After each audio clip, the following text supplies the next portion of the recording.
Hello, this is romance author Anna Lowe speaking to you today about audiobooks. Actually, my star narrator, Kelsey Osborne, is going to do most of the talking because she's kindly agreed to answer questions posed by my readers and audiobook listeners. I'm always amazed at how Kelsey manages to bring my stories to life, and the process is really interesting. So thanks so much, Kelsey. I can't wait to hear what you have to say. Hi everyone, this is Kelsey Osborne. You might recognize my voice from your favorite audiobook, maybe, hopefully so. And today I'm just going to do a little interview so you guys can kind of get an inside look at what it's like being an audiobook narrator. So the first question, what's the hardest part of narrating or producing? What's the most fun? I would have to say the hardest part about the producing process is going back and doing corrections and edits, just because it's a little bit more tedious than getting to sit down and just immerse myself in a chapter. The most fun part is, getting to do all the fun voices and getting to go on so many different adventures. It's a pretty amazing job. So the second question, how did you get started in the business of narrating and producing? So I am an LA-based voice talent, and I originally wanted to get involved in a lot of different animation and voiceover work, but I was working with a voice coach who thought I had a really great voice for narrating. So he encouraged me to kind of get started in the world of audiobook narrating, and that was in about 2015, I believe, and I've been doing it ever since. So he must have been right. I guess this is something that I will continue to do, and I really enjoy it, so that's pretty great.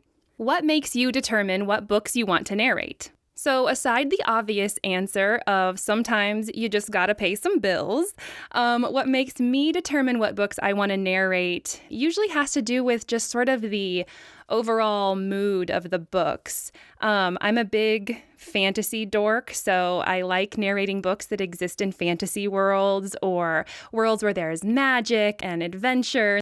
I don't tend to do a whole lot of nonfiction books. I definitely prefer things that are going to have characters and world building and all those kinds of fun things. So when I can choose, when I have that luxury, those are the types of things that I tend to be drawn to. What makes a book difficult or easy to narrate?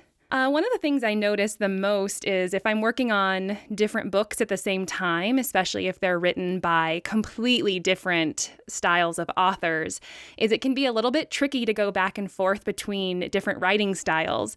Writers have different word use, different syntax. So if I'm going back and forth, it can trip me up a little bit. So sometimes I have to focus a little bit extra if I am going back and forth between books.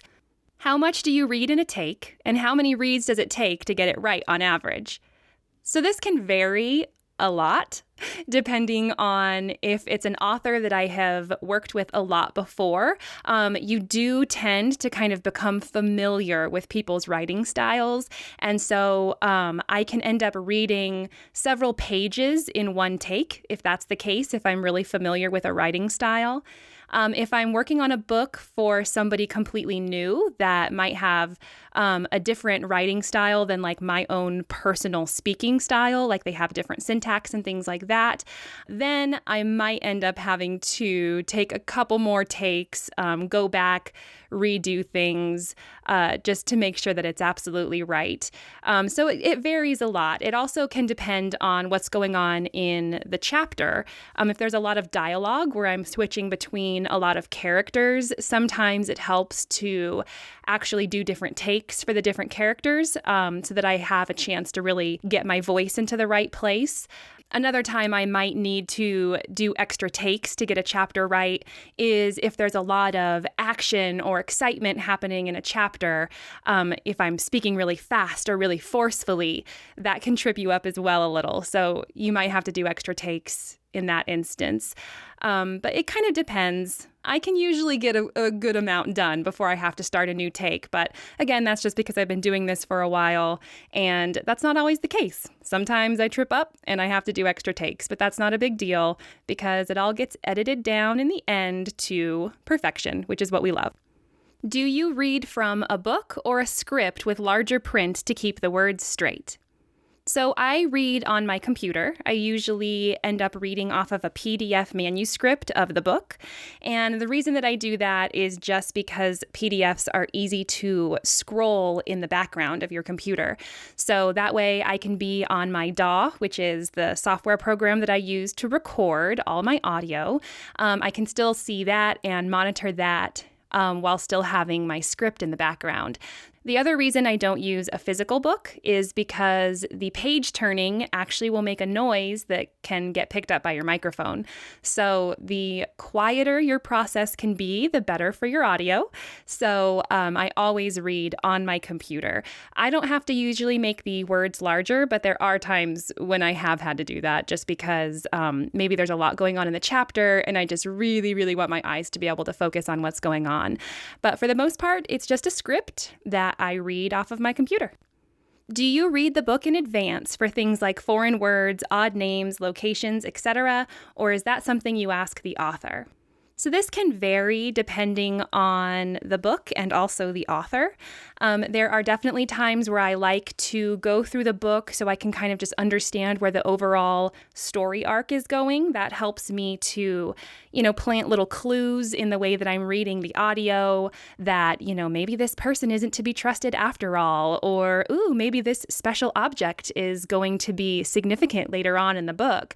And when you can plant little things like that along the way, it really helps to drive the story and makes for a better listening experience. As far as names, locations, and things like that, I do ask the authors for help on things like that. I've had to narrate a few books that took place in fantasy lands, in old Nordic times, or in Paris, or maybe there are different languages that one specific character will say a phrase in. And those are times where I definitely will recruit the help of the author just to make sure that I'm getting everything correct. My favorite way to do that is just to kind of ask ahead of time, hey, can you just make sure that I know how to say everybody's name? Or if there's a location that is maybe uncommon, can we just put some pronunciation directly in the script? And that usually works out really well. The nice thing, though, is if I do pronounce something wrong, there is always a editing process that happens at the end of the books. So if I get something incorrect, they just will tell me, hey, that's not actually how you say that, and I'll go back in and I'll fix it. How do you manage different characters' voices? Do you actually do different voices? Men, women, children, wolf howls, or how else do you bring the characters across? So one of the things I love about narrating audiobooks is that, yes, I do get to do different voices.